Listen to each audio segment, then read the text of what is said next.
আরে ভাই, আমাদের এই সাধারণ এলাকায় হঠাৎ দেখি এক ঝকঝকে কফি শপ, তাও আবার আমাদের এই এলাকায় একটা পান্ডা থিমের কফি শপ। বাইরে থেকে দেখতে তো পুরাই অবাক হয়ে গেলাম। ডেকোরেশনটাও ছিল অনেকটাই জোস, একদম পিন্টারেস্টের ছবি। লাইটিং থেকে শুরু করে বসার জায়গা মনে হচ্ছিল ভুল করে বড় লোকদের কফি শপে চলে এসেছি। ভাবলাম যাক, এবার বুঝি এলাকায় বসে একটু খানাপিনা করা যাবে, একটু ঢাকায়া ঢাকায়া ভাইবস আসবে। কিন্তু ভাই, সেগুড়ে বালি। দোকানটা দেখতে যতটা সুন্দর, এদের কফিগুলো ঠিক ততটাই ভয়ঙ্কর। মেনু দেখে ভাব মারার জন্য একটু অর্ডার দিলাম, একটা ক্যাপাচিনো, ল্যাটে আর আমেরিকানো। কিন্তু খাওয়ার পর যা বুঝলাম, এগুলো তো বড় লোকদের জন্য, আর আমাদেরকে দেওয়া হয়েছিল চাপুচিনো, আমেরিকাচিনো আর লাটে।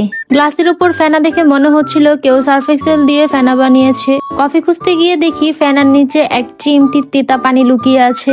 ভাই, এই সব বিলাতি খাবার আবার আমাদের হজম হবে না। তারপরে অনেক শখ করে একটু অর্ডার করেছিলাম যে আসলে খেতে কেমন হবে। সবগুলো কফি ছিল ডায়াবেটিক্স এর রোগীদের জন্য, আমাদের এই জন্য পোষাচ্ছিল না। কতগুলো সুগার যে আমরা নিয়েছি, তারপরেও আমাদের একটু মিষ্টি হচ্ছিল না।